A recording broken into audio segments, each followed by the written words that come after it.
नमस्कार, मैं पुष्पा लोधी। आज हमारा जो चैप्टर है वो है जैव प्रक्रम। जैव प्रक्रम में ऐसे कौन से प्रश्न हैं जिनको आप शॉर्ट स्टडी करके बहुत कम समय में अपने अच्छे अंक जो है अर्जित कर सकते हैं। तो उन प्रश्नों पर हम चर्चा करते हैं। पहले थोड़ा सा जैव प्रक्रम के बारे में समझते हैं।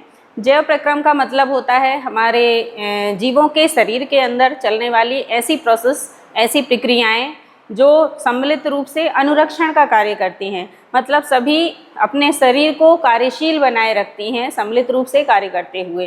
तो इस प्रक्रम के अंतर्गत ऐसे जो प्रक्रम हैं उसमें सबसे पहले हमारा आता है, जैसे हम भोजन करते हैं तो भोजन का पाचन होना, तो पाचन है। दूसरा पोषण है। पाचन जब भोजन का होता है तो हमें उससे क्या मिलता है? पोषण मिलता है। तो पोषण एक प्रकार का प्रक्रम हो गया।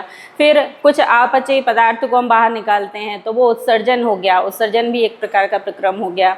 एक हम अपनी जैसी संतति उत्पन्न करने की क्षमता रखते हैं तो वो भी एक प्रक्रम हो गया, जिसे हम प्रजनन कहते हैं। हम श्वास लेते हैं, श्वसन से संबंधित चीज़ें होती हैं तो श्वसन भी हमारा एक प्रक्रम हो गया। तो ऐसे ही हमारे शरीर के अंदर ब्लड जो है वो फ्लो करता रहता है, हमारा हार्ट पंप करता रहता है। ये सारी जो चीज़ें हैं वो सभी सम्मिलित रूप से जैव प्रक्रम के अंतर्गत हम इनको अध्ययन करते हैं। तो उसी के अंतर्गत जो छोटे छोटे से प्रश्न बनते हैं आपके इस चैप्टर में जो बहुत इम्पॉर्टेंट हैं उन पर हम चर्चा करते हैं। तो इसमें जो हमारा पहला प्रश्न है वो है धमनी और सिरा में क्या अंतर है। धमनी और सिरा, हम जैसे अपना देखते हैं हमारे शरीर के अंदर हमें वाहिकाएं दिखाई देती हैं। हमारी जो नीली नीली से, जिन्हें हम अपनी भाषा में कहते हैं कि नसें हैं, हमारी रग है, हमारी रगें हैं, हमारी रगों में खून दौड़ता है हम बोलते हैं।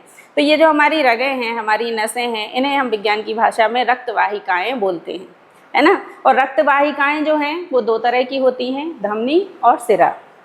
हमारे शरीर में आप हाथों में, हमारे पैरों में जो आप देख पा रहे होते हैं ऊपर की ओर उथली हुई कंडीशन में जो होती हैं हल्के हरे रंग की या हल्के नीले रंग की, वो होती हैं हमारी सिराएं। यही नीला रंग जो है हमारी हाथों में, यहाँ पर अगर आप देखेंगे अपने हाथों में तो यहाँ पर हमें पतली पतली सी वाहिकाएं दिखाई देती हैं जिन्हें हम कहते हैं शिरा। और दूसरी होती हैं धमनियाँ। ये हमारे शरीर में अंदर की ओर धसी हुई होती हैं, इन्हें हम सामान्य आँखों से नहीं देख पाते हैं। तो ये दोनों जो हैं वो क्या काम करती हैं? इनमें से होकर रक्त जो है हमारा फ्लो करता है। इसीलिए चूँकि इन नलिकाओं से होकर, इन वाहिकाओं से होकर हमारा रक्त फ्लो करता है हमारे शरीर के अंदर, तो इस तरह का जो परिसंचरण होता है, संवहन होता है, परिसंचरण तंत्र को हम बंद परिसंचरण तंत्र कहते हैं। तो अगर कभी प्रश्न पूछा जाता है कि मनुष्य का जो परिसंचरण तंत्र है वो किस प्रकार का है, तो हमारा जो परिसंचरण तंत्र है वो बंद प्रकार का परिसंचरण तंत्र होता है, जिसमें रक्त वाहिकाओं में बहता है। और वो वाहिकाएं कौन सी होती हैं? धमनी और सिरा। अब इनमें क्या अंतर है? हम कैसे पहचानें कि धमनी कौन सी है, सिरा कौन सी है? तो सबसे पहले हम धमनी की बात करते हैं। धमनियों में शुद्ध रक्त बहता है। यहाँ शुद्ध और अशुद्ध की बात होती है उसमें ऑक्सीजन के पाए जाने और ना पाए जाने से। शुद्ध रक्त हम तब बोलते हैं जब ऑक्सीजन उसमें जुड़ी हुई हो, हमारे रक्त में ऑक्सीजन पाई जा रही हो। हमारे रक्त में जो हीमोग्लोबिन होता है वो ऑक्सीजन को जोड़कर एक जगह से दूसरी जगह ले जाने का काम करता है। तो अगर हमारे रक्त में ऑक्सीजन युक्त रक्त है, अगर हमारी जो धमनियाँ हैं, वाहिकाएँ हैं, उनमें ऑक्सीजन युक्त रक्त है तो हम उसको कहते हैं शुद्ध रक्त। तो धमनियों में शुद्ध रक्त बहता है। जो हमारी वाहिकाएं ऐसी जो ऑक्सीजन युक्त रक्त को ले जाती हैं उसे हम क्या कहते हैं? धमनी कहते हैं। दूसरा है सिरा। सिरा में अशुद्ध रक्त बहता है। अशुद्ध मतलब जिसमें ऑक्सीजन की जगह क्या जुड़ा हो? कार्बन डाइऑक्साइड जुड़ा हो। क्या जुड़ा हो? कार्बन डाइऑक्साइड जुड़ा हो। तो अगर ऑक्सीजन नहीं जुड़ी है, ऑक्सीजन की जगह कार्बन मोनोऑक्साइड हो या कार्बन डाइऑक्साइड हो, तो इस तरह के जब अपशिष्ट पदार्थ भी अपन इनको कह सकते हैं, इस तरह के अपशिष्ट जब जुड़े हुए होते हैं तो उसे हम अशुद्ध रक्त कह सकते हैं। ठीक। तो सिराएं वे होती हैं जिनमें अशुद्ध रक्त बहता है। अब दूसरा है धमनियाँ हल्के गुलाबी रंग की होती हैं। हल्के गुलाबी रंग की पाई जाती हैं और ये शरीर में अंदर की ओर धसी हुई होती हैं। सिराएं कैसी होती हैं? हल्के नीले रंग की होती हैं। आप इसको याद रखिए, हमें जो दिखाई देता है वो हमारी सिराएं होती हैं। जितने भी इंजेक्शन होते हैं वो अधिकांश इंजेक्शन सिराओं में ही लगाए जाते हैं क्योंकि ये अशुद्ध रक्त का वहन करती हैं। तो सिराएं कैसी होती हैं, हल्के नीले रंग की होती हैं। तीसरा हमारा पॉइंट है धमनियों की दीवार मोटी और गुहा सक्रिय होती है। अगर हम धमनियां देखें तो इनकी गुहा, अगर हम ऐसी नलिकाएं बनाते हैं तो नलिकाओं को हम किस तरह से, जैसे मान लीजिए ये इस तरह से एक नलिका बनी हुई है, ऐसे हम समझ सकते हैं। जैसे मान लीजिए ये एक नलिका है ना, तो ये जो दीवार है और ये जो दीवार है ये अगर मोटी है और बीच वाली ये जो है खाली जगह है उसको कहेंगे गुहा। ऐसी नलिका है, अगर ये इस तरह की है, ऊपर की और नीचे की दीवार मोटी है तो हम धमनी कहेंगे, और ऊपर की और नीचे की दीवार जो है वो पतली है और बीच में जगह ज़्यादा है, मतलब गुहा चौड़ी है, तब हम उसको क्या कहेंगे, सिरा कहेंगे। तो धमनियों की दीवार मोटी और गुहा कैसी होती है, सक्रिय होती है। सिराओं की दीवार पतली और गुहा चौड़ी होती है। धमनियों में रक्त अधिक दबाव के साथ बहता है। अब चूंकि इसकी गुहा कैसी है, सक्रिय है। जैसे आपने पाइप देखा होगा, पाइप हम जितना पतला पाइप यूज़ करते हैं उसमें प्रेशर उतना ही ज़्यादा होता है। ऐसे ही धमनियों की जो दीवार होती है वो कैसी है, मोटी है, और गुहा कैसी है, सक्रिय है, तो इसमें प्रेशर ज़्यादा होगा, तो अधिक दबाव के साथ इनमें रक्त बहता है। फिर सिराएं जो है उनमें कम दबाव के साथ रक्त बहता है। क्यों? क्योंकि इसकी गुहा जो कैसी है, चौड़ी है, इसलिए। फिर धमनियों में कपाट नहीं पाए जाते हैं। कपाट का मतलब होता है एक इस तरह की मस्कुलर संरचना जो ब्लड के उल्टे फ्लो को रोकती है ना। तो यहाँ पर उसमें उल्टे फ्लो को रोकने के लिए कपाट होना जरूरी होता है। तो धमनियाँ क्या करती हैं, हमारे शरीर में, हृदय से पूरे शरीर में रक्त को ले जाने का काम करती हैं। तो इसको चूंकि हृदय हमारा ऊपर की ओर स्थित है और इसको नीचे की ओर रक्त ले जाना है, तो इसको कपाट की आवश्यकता नहीं होती है। तो धमनियों में कपाट नहीं पाए जाते हैं। जबकि सिराएं क्या करती हैं, पूरे शरीर से अशुद्ध रक्त को इकट्ठा करके हृदय तक लाने का काम करती हैं, इसलिए इनको उल्टे फ्लो को रोकने के लिए कपाट की ज़रूरत होती है। तो सिराओं में कपाट पाए जाते हैं। धमनियाँ, यहाँ धमनियाँ हैं, धमनियाँ हृदय से रक्त को शरीर के विभिन्न भागों तक ले जाती हैं, तो वो धमनियाँ कहलाती हैं। और सिराएं रक्त को शरीर के विभिन्न भागों से इकट्ठा करके कहाँ तक लाती हैं, हृदय तक लाने का काम करती हैं। ठीक है, तो इस तरह से हम इन पॉइंट्स को लेते हुए धमनी और सिरा में अंतर बहुत अच्छे से बता सकते हैं। अब यहाँ पर हमारा जो परिसंचरण तंत्र का जो मुख्य भाग है वो क्या है, वो है हमारा हृदय। क्या है, हृदय।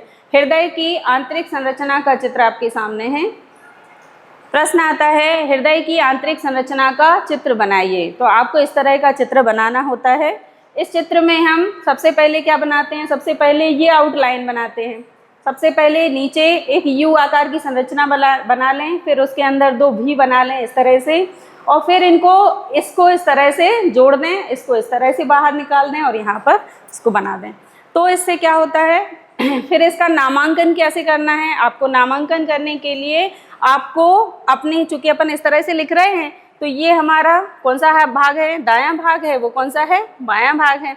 तो ऐसे ही हमें बना लेना है इसका उलट करके। ये हृदय का आंतरिक संरचना का चित्र है। ये ऊपर की ओर यहाँ हम नामांकन करेंगे आलिंद हैं। ये ऊपर के जो दो हिस्से आपको दिखाई दे रहे हैं जहाँ पर रक्त आता है उसको कहते हैं आलिंद। तो दाईं तरफ का दायां आलिंद, बाईं तरफ का बायां आलिंद। फिर नीचे के जो दो हिस्से हमें दो चैम्बर दिखाई दे रहे हैं उसको हम क्या बोलेंगे, दाईं तरफ का दायां निलय, बाईं तरफ का बायां निलय। और इन दोनों को बीच में यहाँ पर हम देख रहे हैं ये वाला जो हिस्सा है, ये वाला जो चैम्बर्स को अलग कर रहा है उसको कहते हैं विभाजिका। तो इसका नामांकन क्या हो जाएगा, विभाजिका। तो आलिंद ऊपर के दोनों चैम्बर, दाईं तरफ का दायां, बाईं तरफ का बायां। नीचे के दो चैम्बर निलय, दाईं तरफ का दायां निलय, बाईं तरफ का बायां निलय। दोनों को सेपरेट करने वाला जो एक लाइन है वो क्या है, विभाजिका। अगर प्रश्न आता है कि मनुष्य का जो हृदय है उसमें कितने चैम्बर होते हैं, कितने प्रकोष्ठ होते हैं, तो हम ये कह सकते हैं कि मनुष्य का जो हृदय है वो 4 प्रकोष्ठ से मिलकर बना होता है, 2 आलिंद और 2 निलय। ठीक, ये 1 नंबर के प्रश्न में आपसे पूछा जा सकता है। फिर आलिंद और निलय के बीच में यहाँ पर ये जो मस्कुलर संरचना हम देख रहे हैं, ये मस्कुलर संरचना, ये क्या है, ये है कपाट। ये क्या है, कपाट है, बॉल्ब जिसको अपन बोलते हैं। आपने सुना होगा कि हृदय में बॉल्ब खराब हो गया, तो बॉल्ब का मतलब होता है ये इस तरह के कपाट जो आलंद से निलय में रक्त को जाने देते हैं। ठीक, तो बाएं आलंद और बाएं निलय के बीच में जो कपाट होता है उसमें इस तरह के दो वलय होते हैं। कितने वलय होते हैं? दो वलय होते हैं, जिसे बोलते हैं द्विवलनी कपाट। तो आलंद और निलय के बीच में बाईं तरफ यहाँ पर हम इस तरह के दो फोल्ड बना देंगे। ऐसे ऐसे जो दो फोल्ड बनाएंगे उसको अपन क्या बोलेंगे? द्विवलनी कपाट। यहाँ पर हम इसका नामांकन कर देंगे द्विवलनी कपाट। और दाईं तरफ हम तीन फोल्ड बना देंगे इन दोनों के बीच में, और इसको क्या कह देंगे? त्रिवलनी कपाट। तो दाहिना अगर हम लिखते हैं तो तीन अक्षर लिखे जाते हैं, दा ही न, है ना। ऐसे ही त्रिवलनी कपाट में तीन वलय हैं, तो दाहिना और त्रिवलनी को हम कनेक्ट करके लिख सकते हैं, याद रख सकते हैं कि दोनों में तीन तीन अक्षर होते हैं। तो बाईं तरफ द्विवलनी कपाट, दाईं तरफ त्रिवलनी कपाट हार्ट के अंदर, हृदय के अंदर पाए जाते हैं। अब यहाँ पर अपन देख रहे हैं एक ये नलिका आ रही है, रक्त को ला रही है, एक ये नलिका आ रही है, रक्त को ला रही है। हमने अभी देखा था कि अशुद्ध रक्त कौन लाता है? सिराएं लाती हैं। तो ये एक महासिरा हो गई और एक ये महासिरा हो गई। दोनों अशुद्ध रक्त को कहाँ ला रहे हैं? दाईं तरफ लाते हैं। कहाँ लाते हैं? दाईं तरफ लाते हैं। तो दाईं तरफ अशुद्ध रक्त आया, जब आलिंद भर गया, बॉल्ब खुले, कहाँ भर गया? रक्त जो है वो कहाँ आ गया? निलय में आ गया।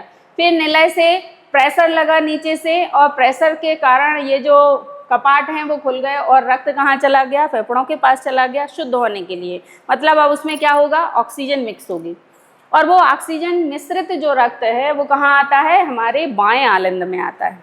कहाँ आता है? बाएं आलंद में आता है। बाएं आलंद जब भर जाता है, अब यहाँ पर एक चीज़ ध्यान देने वाली है कि यहाँ पर जो धमनी होगी, जो अशुद्ध रक्त को कहाँ ले जा रही है?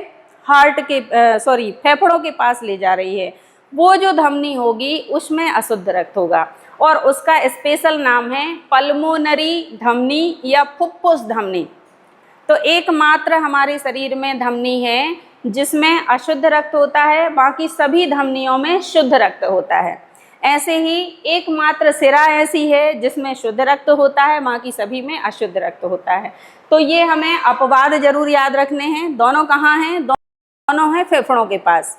फेफड़ों के पास की जो धमनी है उसमें अशुद्ध रक्त होगा, और जो सिरा है उसमें शुद्ध रक्त होगा, और उन्हें फुफ्फुस नाम दे दिया जाएगा, या पल्मोनरी अंग्रेजी में कहते हैं। तो फुफ्फुस धमनी में कौन सा रक्त होगा? फुफ्फुस धमनी में अशुद्ध रक्त होगा, और फुफ्फुस सिरा में शुद्ध रक्त होगा।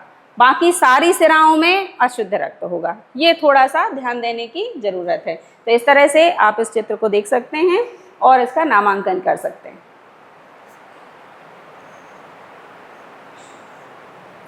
अगला जो हमारा दूसरा चित्र है वो है आहार नाल का चित्र।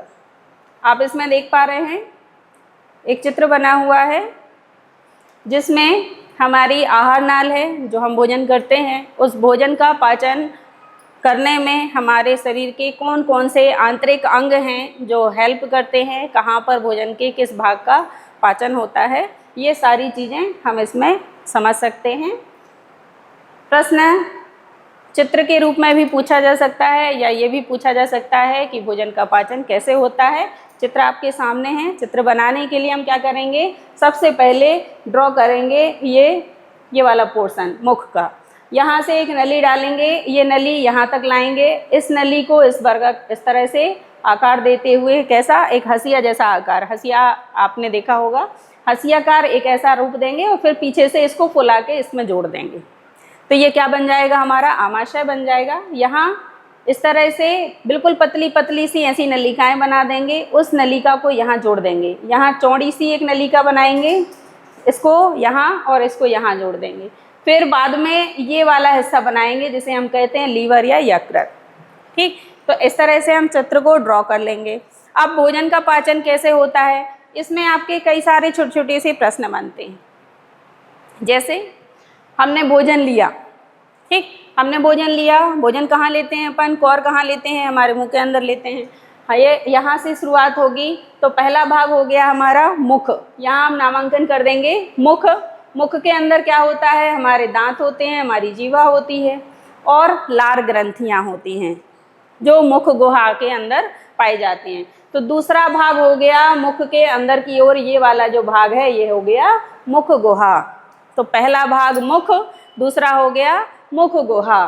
फिर तीसरा भाग नली, ये जो पतली सी नली जहाँ शुरू हो रही है गले के भाग में, ये वाला जो गले के अंदर का जो भाग होता है, यहाँ पर जो नलिका है उसको कहेंगे ग्रशिका। यहाँ नामांकन कर देंगे ग्रशिका। फिर नीचे की ओर ये थोड़ी सी चौड़ी हो जाती है, इसको कहते हैं ग्रास नली। हमने भोजन मुख के अंदर लिया, दांतों द्वारा उसको पीसा गया। लार जिह्वा जो होती है वो लार ग्रंथियों से निकलने वाली लार को इसमें मिला देती है और उसे गोबलेट बना देती है, छोटी छोटी सी गोलियों में परिवर्तित कर देती है। वो गोलियां जो हैं लार के कारण कैसी हो जाती हैं, लसलसी हो जाती हैं। तो यहाँ से फिसलती हुई ये कहाँ जाती हैं, हमारे स्टमक में, हमारे आमाशय में जाती हैं। ये वाला जो संरचना आप देख रहे हैं ये क्या है, आमाशय। आमाशय में क्या है, कभी कभी अपन कहते हैं ना, खाना खाते हैं, अपन खाते जा रहे हैं, फिर अपन क्या कहते हैं, पेट भर गया। पेट भरने का मतलब होता है हमारे आमाशय का भर जाना। जब भी हम कहते हैं पेट भर गया मतलब आमाशय भर गया है, अब भोजन करना हम बंद कर देते हैं। यहाँ काम क्या शुरू हो गया, जो भोजन हमारा लसलसा होके कहाँ पहुँचा है, आमाशय में। आमाशय की दीवार से दो चीज़ें स्रावित होती हैं, एक होती है श्लेष्मा या म्यूकस जिसको अपन कहते हैं, दूसरा होता है HCl। HCl एक तरह का अम्ल है, हाइड्रोक्लोरिक अम्ल जिसको अपन बोलते हैं, जो बहुत ही तीक्ष्ण होता है, बहुत तेज होता है। लेकिन श्लेष्मा के कारण ये जो सतह है उस सतह को चिकना बनाए रखने के कारण HCl का असर जो है हमारे इस पे आमाशय पे नहीं होता है। HCl का काम क्या है, HCl का काम है यहाँ पर जो एंजाइम्स पाए जा रहे हैं उन एंजाइम्स को एक्टिवेट होने के लिए अम्लीय माध्यम बनाना। ठीक, तो जो भोजन आया, भोजन के साथ हम बहुत सारे जो सूक्ष्म जीवाणु होते हैं उनको भी खा लेते हैं, तो वो जीवाणु नष्ट हो जाएं, वो काम कौन करता है, HCl करता है, अम्लीय माध्यम बना के। अम्लीय माध्यम में जीवाणु जो है वो यहाँ पर नष्ट हो जाते हैं। दूसरा, कुछ एंजाइम्स हैं जो केवल अम्लीय माध्यम में ही एक्टिव होते हैं, तो अम्लीय माध्यम अगर उपस्थित होगा तो वो एक्टिव होंगे और भोजन का पाचन हो पाएगा। जैसे जो पैप्सिन एंजाइम है, पैप्सिन एंजाइम हमारे प्रोटीन का पाचन करता है, लेकिन अगर उसको एसिडिक मीडियम नहीं मिलता है तो भोजन का पाचन नहीं हो पाता है। तो यहाँ पर वो एसिडिक मीडियम होना जरूरी है। अब यहाँ इसके नीचे आप ये भुट्टे जैसी संरचना देख रहे हैं, ये वाली जो भुट्टे जैसी संरचना है इसको कहते हैं अग्न्याशय। ये क्या है, अग्नाशय है। अग्नाशय का काम क्या है, अग्नाशय एक बहुत इंपॉर्टेंट हार्मोन है इंसुलिन। आपने सुना होगा इंसुलिन की कमी के कारण मधुमेह हो गया, है ना। तो ये जो मधुमेह है उसके लिए जो जिम्मेदार हार्मोन है इंसुलिन, वो इंसुलिन इस अग्नाशय के द्वारा स्रावित होता है। तो ये इंसुलिन यहाँ पर आकर शर्करा को मेंटेन करता है, हमारे फूड में, हमारे भोजन में जो कार्बोहाइड्रेट गया उसके पाचन में, और उसको फूड को मेंटेन करने में, मतलब शर्करा कितना लेवल हमारे शरीर के अंदर ज़रूरी है उतना लेवल को मेंटेन करने में इंसुलिन हेल्प करता है। ये है मानव शरीर की सबसे बड़ी ग्रंथि जिसे हम कहते हैं यकृत। यकृत के अंदर एक छोटा सा लटकी हुई संरचना आप देख रहे हैं, ये है पित्ताशय, जिसके अंदर पित्तरस होता है जो क्षारीय होता है। कैसा होता है, क्षारीय। ये पित्तरस पित्त नलिका के द्वारा यहाँ पर आके मिलता है। कहाँ, ये छोटी आंत का हिस्सा है आगे वाला, यहाँ पर आके पित्तरस जो है वो मिलता है। और माध्यम को अब कैसा बनाता है, चूँकि कैसा है पित्तरस, क्षारीय है, तो ये क्षारीय बनाता है। अब क्षारीय माध्यम में लाइपेज नामक एक एंजाइम होता है जो वसा का पाचन करता है, और उसके एक्टिवेशन के लिए क्षारीय माध्यम जरूरी है। तो जब ये पित्तरस यहाँ पर मिलेगा तभी वसा का पाचन होना शुरू होगा। अब एक प्रश्न, अब ये पूरा जो पचा हुआ भोजन है वो और पतला सा हो गया और बिल्कुल डाइल्यूट हो गया, और डाइल्यूट होके कहाँ गया, हमारी इस नलिका में, जो एक पतली पतली सी नलिका बहुत सारी गुथी हुई सी हमको यहाँ दिखती है, वो है हमारी छोटी आंत। यहाँ हम नामांकन क्या करेंगे, छोटी आंत। छोटी आंत में जैसे अपनी ये उंगलियां हैं, ऐसे उंगलियों के जैसे छोटे छोटे से प्रवर्ध होते हैं, जिन्हें हम कहते हैं माइक्रोविलाई या सूक्ष्मांकुर। तो ये जो सूक्ष्मांकुर हैं, ये उस डाइल्यूट हुए भोजन को क्या करती हैं, अवशोषित करती हैं। तो हम क्या कहते हैं, एक प्रश्न आता है कि भोजन का पूर्ण पाचन कहाँ होता है। तो भोजन का पूर्ण पाचन जो है वो हमारी छोटी आंत में होता है। अवशोषण भी छोटी आंत के द्वारा, उन सूक्ष्मांकरों के द्वारा होता है। फिर जो बिना पचा हुआ भोजन बचता है, उसको यहाँ पर ये जो बड़ी सी एक नलिका आप देख रहे हैं, इस नलिका में भेज दिया जाता है। इस बड़ी सी नलिका को अपन क्या कहते हैं, बड़ी आंत, चौड़ी है। अपशिष्ट पदार्थ पूरा यहाँ इकट्ठा होता है और इस बड़ी सी नलिका में मूव होते होते, जैसे केचुआ चलता है क्रमाकुंचन गति, उस तरह से मूव होते हुए ये कहाँ आ जाता है, अंततः इस पॉइंट तक पहुँचता है। इस पॉइंट को अपन कहते हैं मलाशय। यहाँ पर इकट्ठा होता है, मलाशय में इकट्ठा होता है और समय समय पर इसको एनस या गुदाद्वार के द्वारा जो है बाहर कर दिया जाता है। तो ये पूरी प्रोसेस पाचन की होती है। तो एक प्रश्न ये भी आता है कि पाचन तंत्र के विभिन्न अंगों के नाम क्रम से लिखिए। तो हमने क्रम कहाँ से शुरू किया, मुख से शुरू किया। तो सबसे पहले आएगा मुख, फिर मुख गुहा, फिर ग्रशिका, फिर ग्रासनली, आमाशय, छोटी आंत, बड़ी आंत, मलाशय और गुदाद्वार। इस तरह से हम इनका क्रम लिख सकते हैं। ठीक है, अब अगला प्रश्न है, एक और बहुत इम्पोर्टेंट क्रिया है उत्सर्जन।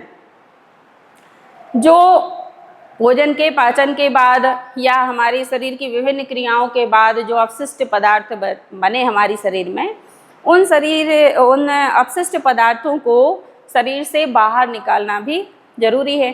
तो बाहर निकालने के लिए और अपशिष्ट पदार्थों को अलग करने के लिए हमारे शरीर में एक विशेष अंग तंत्र काम करता है, जिसे हम कहते हैं उत्सर्जन तंत्र। हमारे अगर हम मनुष्य के संदर्भ में बात करें तो मनुष्य में उत्सर्जन तंत्र का सबसे मुख्य जो भाग है वो है हमारे वृक्क या किडनी। तो किडनी, अगर प्रश्न आता है कि मनुष्य का उत्सर्जन अंग कौन सा है, तो वो है किडनी या वृक्क।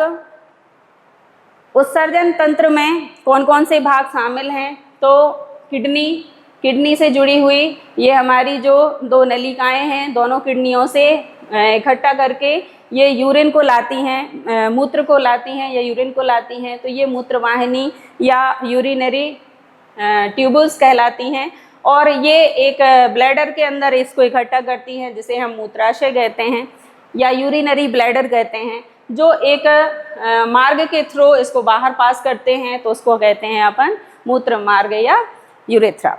तो ये पूरा जो भाग है ये किसका भाग है, उत्सर्जन तंत्र का भाग है। तो मुख्य रूप से 3 भाग हैं, एक है वृक्क, दूसरा है मूत्रवाहिनी, तीसरा है मूत्राशय और चौथा अंतिम भाग है मूत्र मार्ग। इन 4 मार्गों से या इन 4 भागों से मिलकर हमारा उत्सर्जन तंत्र बना हुआ होता है।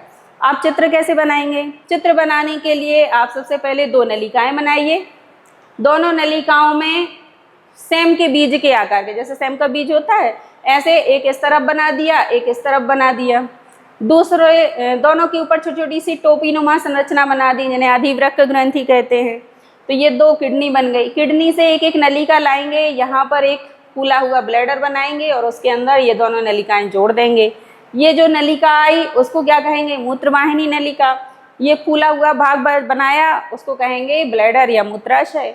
फिर उसके अंदर एक छोटी सी हम एक नलिका बना देंगे, जिसे हम कह देंगे मूत्र मार्ग। इस तरह से हम ये अपना चित्र बना सकते हैं और ये चित्र इम्पॉर्टेंट है, एग्जाम्स में आता रहता है, लास्ट एग्जाम में भी आया था।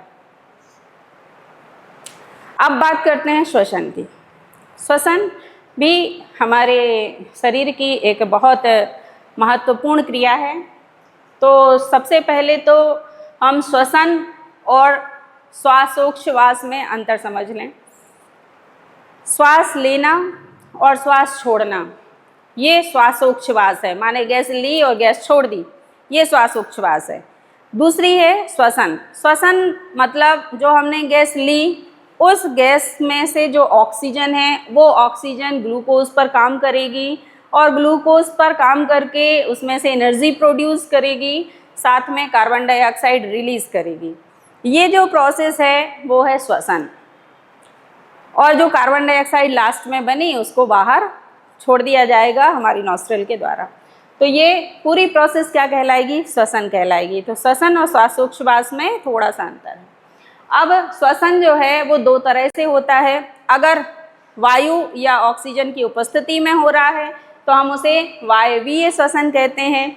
इसी को ऑक्सी श्वसन भी कहते हैं। वायवीय श्वसन का दूसरा नाम क्या है? ऑक्सी श्वसन है। तो ऑक्सी श्वसन या वायवीय श्वसन और दूसरा है अवायवीय या अनाक्सी श्वसन। इन दोनों में अंतर अक्सर पूछा जाता है। बहुत बहुत बहुत इम्पॉर्टेंट प्रश्न है। इस प्रश्न को आप बहुत अच्छे से याद करिएगा।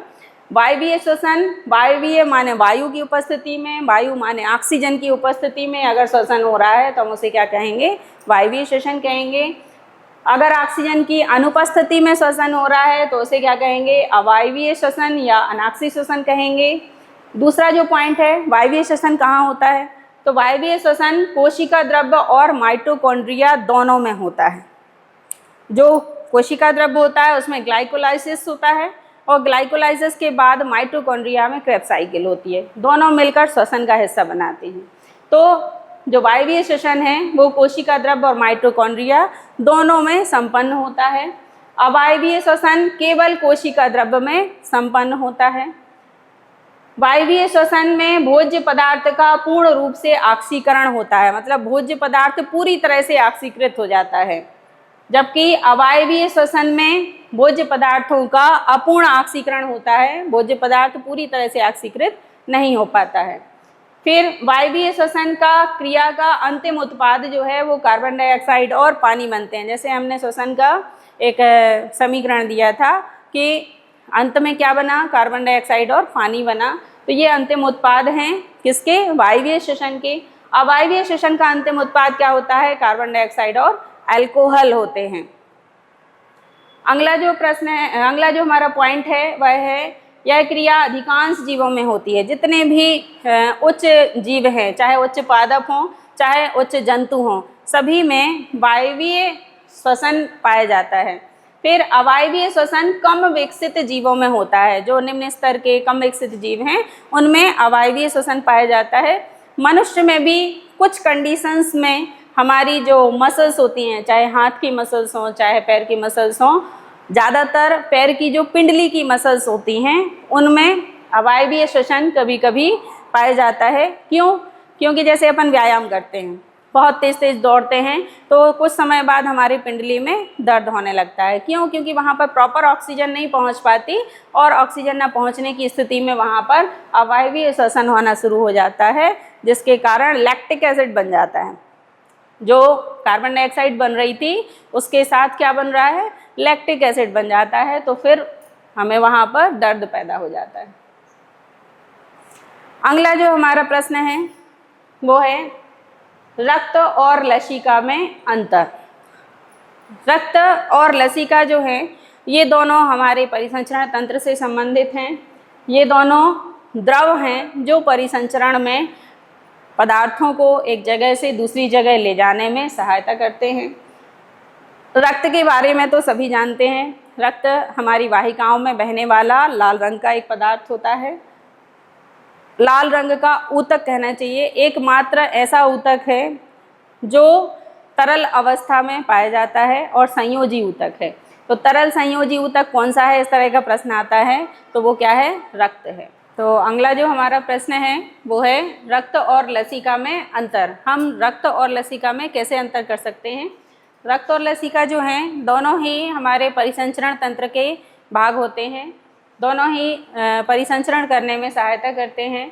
रक्त एक तरल संयोजी ऊतक होता है जो गहरे लाल रंग का होता है। तो पहला हमारा जो पॉइंट है वो यही हो जाएगा कि रक्त कैसा होता है? गहरे लाल रंग का होता है। और लसिका कैसा होता है? लसिका रंगहीन होता है, मतलब उसमें कोई कलर नहीं होता। वो कैसा होता है? कलरलेस होता है। तो लसिका कैसा है? एक रंगहीन ऊतक है।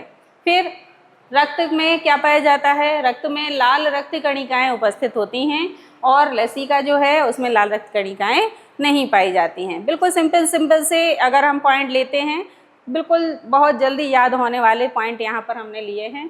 तीसरा है हीमोग्लोबिन। रक्त में क्या पाया जाता है? हीमोग्लोबिन पाया जाता है, एक लाल रंग का वर्णक होता है। ऐसे ही लसिका में हीमोग्लोबिन नहीं होता। फिर अगला पॉइंट हमारा क्या आ जाएगा? रक्त में प्रोटीन की मात्रा कैसी होती है? अधिक होती है। रक्त में क्या है? प्रोटीन की मात्रा क्या है? अधिक है। फिर लसिका में क्या है? प्रोटीन की मात्रा क्या है? कम है। रक्त में अपशिष्ट पदार्थ कम मात्रा में होते हैं, जबकि जो लसिका है, लसिका में अपशिष्ट पदार्थ अधिक मात्रा में होते हैं। इस तरह से हम अपने पॉइंट्स बिल्कुल सिंपल से बना के रक्त और लसिका में अंतर बता सकते हैं। आप इसको याद कर सकते हैं। अगला जो हमारा प्रश्न है वो है रक्त क्या है? रक्त के कार्य लिखिए। अब रक्त क्या है? तो रक्त एक तरल संयोजी ऊतक होता है जो मुख्यतः 3 भागों का बना हुआ होता है। पहला है रक्त प्लाज्मा, दूसरा है रक्त गणिकाएं, तीसरा है रक्त पट्टिकाएं। प्लाज्मा क्या होता है? प्लाज्मा एक ऐसी स्टेट होती है जो ना तो बहुत ठोस होती है ना बहुत द्रव होती है, बीच वाली कंडीशन, माने ठोस और द्रव के बीच वाली जो कंडीशन है वो प्लाज्मा है। तो रक्त की जो इस तरह की कंडीशन है, जैसे आपने एक टॉफ़ी खाई होगी जेली, तो जेली जो होता है ना बहुत ठोस होता है ना बहुत द्रव कंडीशन में होता है, बीच वाली कंडीशन है। तो वो प्लाज्मा जैसी हम अगर उसको इमेजिन कर लें तो वो रक्त प्लाज्मा जैसा होता है। आप उसमें देखते हैं छोटे छोटे से कण तैरते रहते हैं। ऐसे ही रक्त में कुछ कण पाए जाते हैं जिन्हें हम कहते हैं रक्त कणिकाएं, आरबीसीज और डब्ल्यूबीसीज। आरबीसीज का फुल फॉर्म होता है रेड ब्लड कार्पस्कल्स, लाल रक्त कणिकाएं, और डब्ल्यूबीसी का फुल फॉर्म होता है वाइट ब्लड कार्पस्कल्स या श्वेत रक्त कणिकाएं। तो 2 तरह की रक्त कणिकाएं रक्त में पाई जाती हैं। तीसरा जो भाग है वो है रक्त पट्टिकाएं, ब्लड प्लेटलेट्स। जो रक्त की जो रेड जो सेल्स होती हैं, रक्त की जो कोशिकाएं होती हैं, उनके टूटे हुए टुकड़े होते हैं जिन्हें हम रक्त पट्टिकाएं बोल देते हैं। अगला जो हमारा इसी में एक और जो प्रश्न जुड़ा हुआ है वो है रक्त के कार्य क्या हैं। अब काम क्या है रक्त का? तो रक्त का जो मुख्य काम है वो है परिवहन करना। किसका परिवहन? ऑक्सीजन और कार्बन डाइऑक्साइड गैस का परिवहन करना। दूसरा जो अपशिष्ट पदार्थ होते हैं, अपशिष्ट पदार्थ में भी मुख्य रूप से कार्बन डाइऑक्साइड जो होता है उसका परिवहन करना। तीसरा शरीर के तापक्रम को स्थिर रखना। अब ये कैसे होता है? रक्त जो है हमारे पूरे शरीर में क्या करता रहता है? फ्लो करता रहता है, दौड़ता रहता है। तो ये जो दौड़ने का काम है इसके साथ साथ ये क्या करता है? टेम्परेचर को भी मेंटेन करता है। इसका फ्लो जितना ज़्यादा तेज होगा हमारा टेम्परेचर उतना ज़्यादा हो जाएगा, जितना इसका फ्लो जो है वो कम होता जाएगा, प्रेशर कम होता जाएगा, उतना ही हमारा जो टेम्परेचर है वो डाउन होता जाएगा। तो ये एक मेंटेन बनाने का काम भी करता है, एक निश्चित फ्लो के साथ दौड़ता रहता है। तो हमारा जो टेम्परेचर है, हमारे शरीर का जो तापक्रम है वो स्थिर बना रहता है। तो तापक्रम को स्थिर करना भी रक्त का एक काम है। फिर रक्त का थक्का जमाने, संक्रमण और रोगों के उपचार हेतु पदार्थों के स्थानांतरण करने में भी रक्त का काम होता है। जैसे आपको सर में दर्द हो रहा है, आपने दवाई ली, दवाई कहाँ गई? पेट में गई। अब पेट में उसका पाचन हुआ और पाचन के बाद जो पदार्थ हैं वो कहाँ जाते हैं? वो रक्त में ही तो मिलते हैं और रक्त के साथ फ्लो करके उस पॉइंट तक पहुँचते हैं जहाँ आपको दर्द हो रहा था। तो कहने का मतलब ये है कि जितने भी हमारे संक्रमण और रोगों के उपचार के लिए जो दवाइयाँ दी जाती हैं उनका फ्लो भी किसके साथ होता है? रक्त के साथ ही होता है। तो उनका जो परिसंचरण है, उनको भी एक जगह से दूसरी जगह ले जाने का जो काम है वो भी रक्त के द्वारा ही होता है। तो इस तरह से हम रक्त के कार्यों को लिख सकते हैं। अब अगला हमारा जो प्रश्न है वो है प्रकाश संश्लेषण क्या है? समीकरण सहित लिखिए। बहुत कॉमन सा एक प्रश्न है, लेकिन इसको लिखने में भी कई बार गलतियां हो जाती हैं, तो ये थोड़ा सा ध्यान से लिखें। क्योंकि अपन 10th लेवल में लिख रहे हैं तो इसको थोड़ा सा ध्यान से, खास करके समीकरण में इस वाले पॉइंट को, यहाँ कहीं कहीं पर बुक्स में 6 लिखा हुआ है, पुराना जो चलता था उसके जैसे, तो यहाँ हमें 12 करना है, ये थोड़ा ध्यान देना है। दूसरा ध्यान देने की बात है समीकरण में, यहाँ पर 6H2O जुड़ गया है, ये हमें ध्यान रखना है। कई बार ये छूट जाता है और हमारा समीकरण जो है वो गलत हो जाता है। तो हम इसको कैसे लिखेंगे, आप उसको देखिए। प्रकाश संश्लेषण एक उपापचय क्रिया है जिसमें प्रकाश ऊर्जा को रासायनिक ऊर्जा में बदला जाता है। यहाँ पर थोड़ा सा मिसप्रिंट हो गया है, बदला जाता है। तो प्रकाश संश्लेषण क्या है, एक उपापचयी क्रिया है जिसमें उपचयन और अपचयन दोनों होता है, और उपापचयी क्रिया के बाद इसमें क्या होता है, प्रकाश ऊर्जा, जो सूर्य से प्राप्त होने वाली प्रकाश ऊर्जा है उसे रासायनिक ऊर्जा माने ग्लूकोज में बदला जाता है। इस क्रिया में हरे पेड़ पौधे सूर्य के प्रकाश की उपस्थिति में क्लोरोफिल के द्वारा जल तथा कार्बन डाइऑक्साइड से कार्बोहाइड्रेट का निर्माण करते हैं तथा ऑक्सीजन गैस सह उत्पाद के रूप में निकलती है। ये इसकी क्या हो गई, परिभाषा हो गई प्रकाश संश्लेषण की। समीकरण क्या होगा, 6CO2, CO2 मतलब कार्बन डाइऑक्साइड, 12H2O मतलब H2O मतलब पानी, तो कार्बन डाइऑक्साइड और पानी मिल रहा है। फिर सूर्य के प्रकाश की उपस्थिति में क्या बना रहे हैं, C6H12O6, ये क्या है, कार्बोहाइड्रेट का सरलतम रूप ग्लूकोज है। फिर 6O2, ये क्या है, ऑक्सीजन है। फिर 6H2O माने पानी, यही हम लिख रहे हैं। देखिए प्रकाश की उपस्थिति में, तो यहाँ लिख दिया हमने सूर्य का प्रकाश। फिर क्लोरोफिल के द्वारा, यहाँ चाहें तो यहाँ ऊपर क्लोरोफिल लिख सकते हैं। फिर जल और कार्बन डाइऑक्साइड, तो ये हो गया जल और ये हो गया कार्बन डाइऑक्साइड, ये दोनों मिलके क्या बना रहे हैं, ये दोनों मिलके बना रहे हैं ग्लूकोज। यहाँ पर कार्बोहाइड्रेट, कार्बोहाइड्रेट क्या है, ग्लूकोज। C6H12O6 किसका सूत्र है, ग्लूकोज का, जो एक प्रकार का कार्बोहाइड्रेट होता है। और साथ में क्या बना रहे हैं, ऑक्सीजन गैस सह उत्पाद के रूप में। तो यहाँ पर देखिए ये ऑक्सीजन गैस सह उत्पाद के रूप में निकल रही है, साथ ही पानी के कुछ अणु भी बनते हैं। तो ये प्रकाश संश्लेषण का परिभाषा और ये समीकरण, इसको आप बहुत अच्छे से कर लीजिएगा। अगला जो प्रश्न है ये कई बार पिछले वर्षों में पूछा गया है कि मनुष्य के परिसंचरण तंत्र को दोहरा परिसंचरण तंत्र क्यों कहते हैं। अभी हमने जब हृदय की संरचना पढ़ी थी तो हमने उसमें पढ़ा कि हमारे 4 प्रकोष्ठ होते हैं, 2 आलिंद और 2 निलय। दाएं और बाएं भाग में एक आलिंद और एक निलय जो है ऊपर नीचे होते हैं। और ये भी देखा था कि रक्त जो है पहले दाएं भाग से आ रहा है फिर बाएं भाग से आ रहा है, तो 2 बार रक्त आ रहा है ना। तो वही कारण है इसका दोहरी परिसंचरण का। तो हम इसको कैसे लिखेंगे, इसको लिखने के लिए मनुष्य के परिसंचरण तंत्र में रक्त हृदय में 2 बार आता है।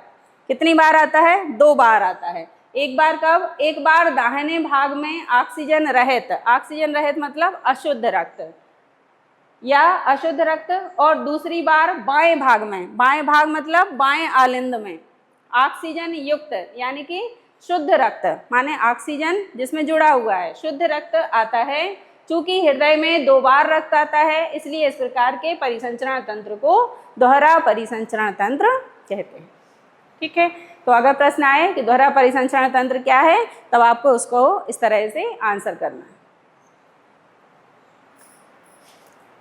अब एक छोटे से प्रश्न के रूप में आपको ये भी पूछा जा सकता है कि मानव का परिसंचरण तंत्र किन किन घटकों से मिलकर बना है तथा पादप का परिसंचरण तंत्र किन किन घटकों से मिलकर बना है। तो वो घटक यहाँ पर आप केवल उनके नाम देके इसको सॉर्ट आउट कर सकते हैं।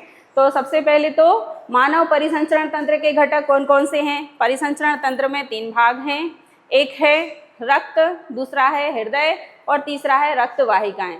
रक्त क्या है, रक्त एक तरल संयोजी ऊतक है। हृदय क्या है, हृदय एक ब्लड को पंप करने वाला एक अंग है। तीसरा रक्त वाहिकाएं कौन कौन सी हैं, हमारी धमनियां और सिराएं। तो ये मानव परिसंचरण तंत्र के 3 भाग हैं, रक्त, हृदय और रक्त वाहिकाएं। ठीक, ऐसे ही पादप परिसंचरण तंत्र मतलब पादपों में पदार्थों के परिवहन के लिए कौन कौन से अंग काम करते हैं, कौन से ऊतक काम करते हैं। तो ये 2 ऊतक हैं, एक है जाइलम, दूसरा है फ्लोएम। यहाँ पर देखिए नाम लिखा है जाइलम, जा से जाइलम होता है, जा से जल होता है। जब हम लिखते हैं तो जाइलम लिखने में पहला अक्षर आता है जाइलम का जा, और जल लिखने में भी पहला अक्षर आता है जा। तो हम इसको इस तरह से रिलेट करके याद कर सकते हैं ताकि हम कंफ्यूज ना हो कि जाइलम जल का परिवहन करता है। किसका परिवहन करता है, जाइलम जल का परिवहन करता है। अब जल में ही क्या घुले हुए होते हैं, खनिज लवण घुले हुए होते हैं, तो साथ साथ उसका भी परिवहन होगा। तो ऐसा हम कह सकते हैं कि पौधों में जो जाइलम होता है वो जल तथा खनिज लवणों का परिवहन करता है। बहुत इजीली अपन इसको याद कर सकते हैं इस तरह से। दूसरा है फ्लोएम। दूसरा क्या बचा, भोज्य पदार्थ बचे। तो पादपों में भोज्य पदार्थों का जो परिवहन है वो किसके द्वारा होगा, फ्लोएम के द्वारा होगा।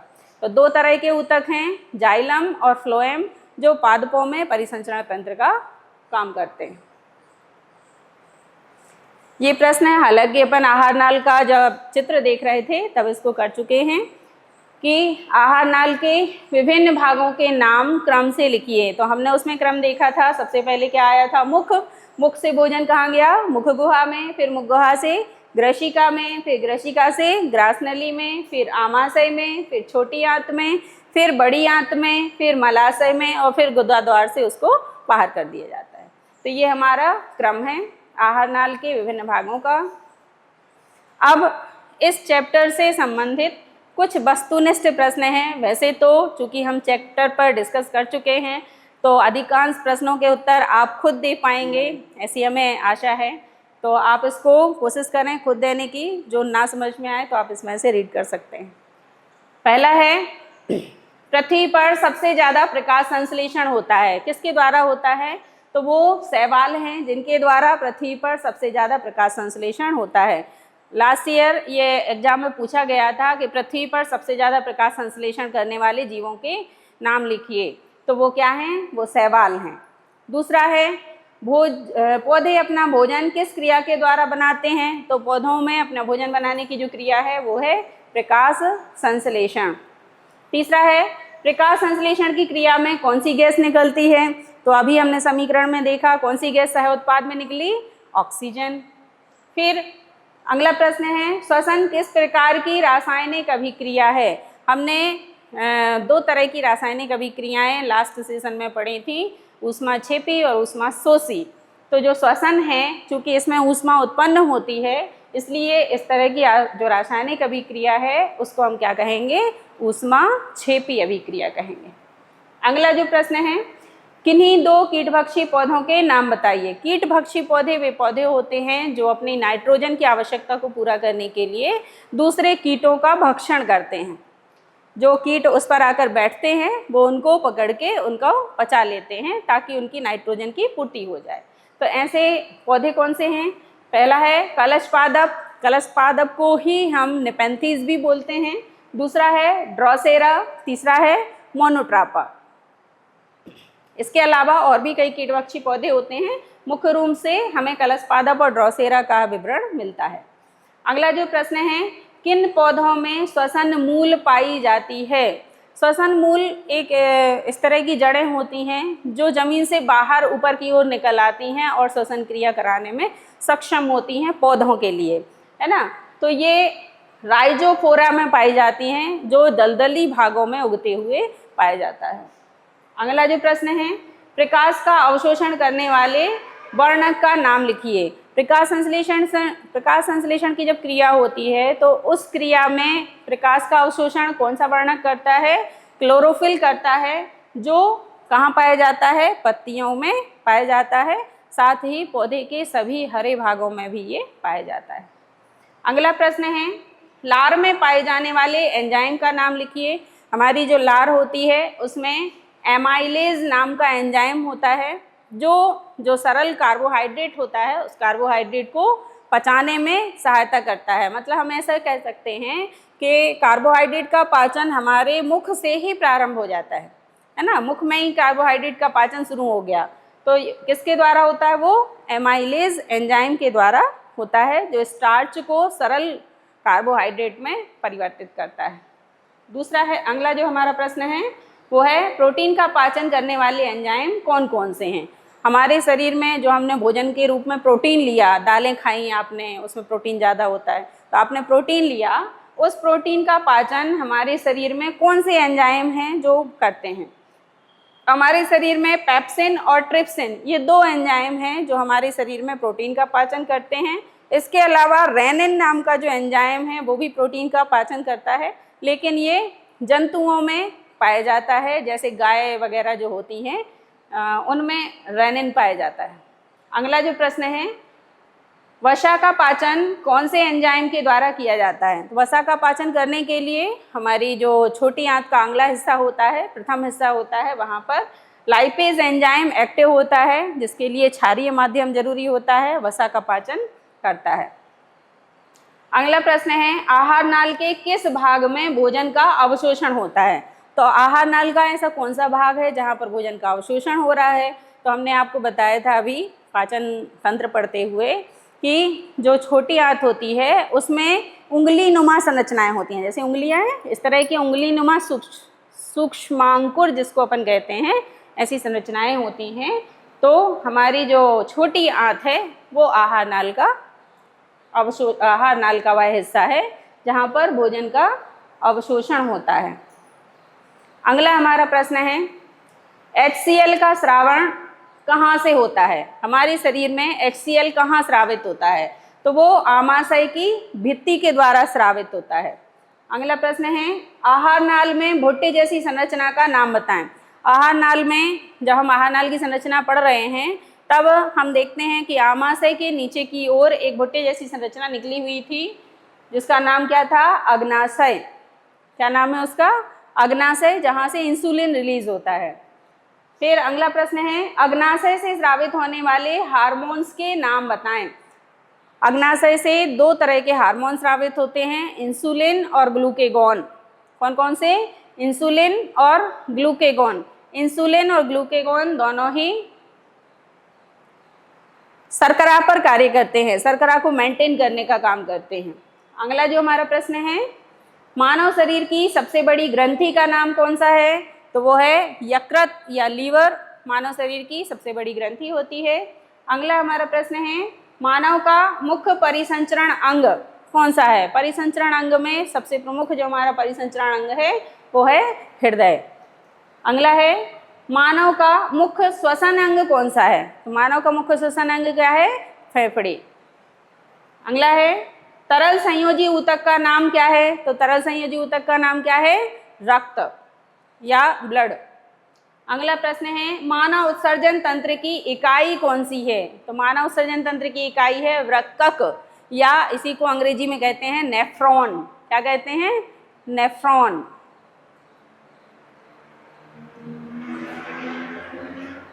अगला प्रश्न है, त्रिवलनी कपाट पाए जाते हैं। जब हमने हृदय की संरचना पढ़ी थी तो हमने उसमें आपको बताया था कि दाएं आलिंद और दाएं निलय के बीच में 3 वलय के बने हुए कपाट होते हैं जिन्हें हम त्रिवलनी कपाट या ट्राइकस्पिड बॉल्ब कहते हैं। अगला प्रश्न है, द्विवलनी कपाट कहाँ पाए जाते हैं? तो द्विवलनी कपाट जो हैं वो बाएं आलिंद और बाएं निलय के बीच में पाए जाते हैं, 2 फोल्ड के बने हुए होते हैं और इसे अंग्रेजी में बाइकस्पिड बॉल्ब कहते हैं। इसके अलावा एक प्रकार के कपाट और होते हैं जिन्हें अर्धचंद्राकार कपाट कहते हैं, और वो जब फुफ्फुस धमनी में रक्त जाने लगता है वहाँ पर पाए जाते हैं। तो 3 तरह के कपाट होते हैं, बाइकस्पिड, ट्राइकस्पिड और सेमील्यूनर या अर्धचंद्राकार कपाट। ठीक है, तो ये इस तरह से आप जैव प्रक्रम के विभिन्न प्रश्नों को सॉर्ट आउट कर सकते हैं और अपनी तैयारी इस चैप्टर की कर सकते हैं। Thank you.